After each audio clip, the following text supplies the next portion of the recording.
So hello mga kabusing! Welcome back to my vlog! So for today's video nga mga kabusing, ang pag-uusapan natin ngayon ay ang Manhunt International 2025 na kung saan ang daming ganap ng mga candidates ng Manhunt International 2025. So, grabe, kung saan talaga sila nagsipuntahan ang mga candidates doon sa bansang Thailand. Kasi, grabe, almost 37 candidates ng Manhunt International 2025.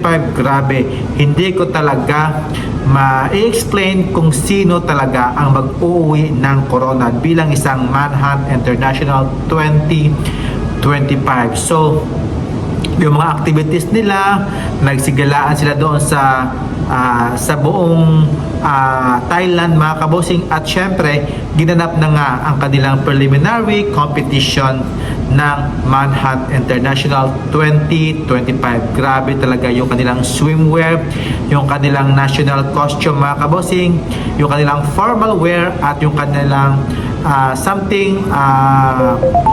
casual wear mga kabosing na ginanap nga doon sa ballroom ng Thailand. So sobra talagang ganda na kanilang pinakita doon, yung kanilang performance, sobrang okay na okay. At syempre yung kanilang swimwear talaga mga kabosing, yung tiningnan talaga kung sino talaga yung may mas magandang performance, yung kanilang may magandang katawan, at syempre yung kanilang sobrang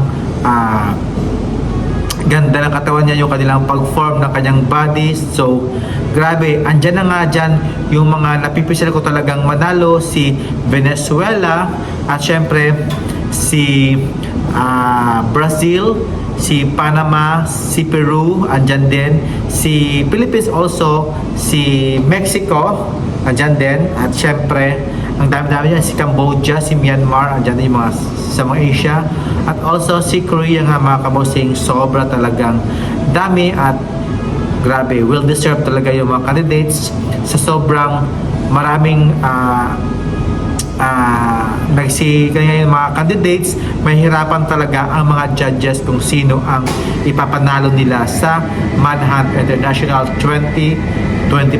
So abangan natin yung kanilang finals mga kabosing this week nga mga kabosing. At syempre grabe talaga yung mga katawan ng mga performance. Thank you.